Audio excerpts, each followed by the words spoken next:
70-year-old Sophia seems very busy in the morning. She's looking for her dentures that she left out yesterday. She was late to a lunch date with her friends because she couldn't find her dentures. She found it after many minutes of searching. Now she's going to see her friends. While she's having fun chatting with her friends, her dentures fell out. She turned bright red with embarrassment.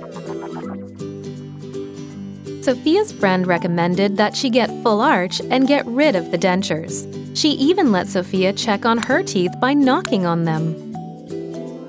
With the full arch, you don't have to worry about losing them like dentures because it is tightly connected to the bone with minimal implants. Sophia now has a full arch thanks to her friend, and she doesn't have to waste time looking for it every morning anymore. Feel the difference yourselves. Full of teeth, full of life.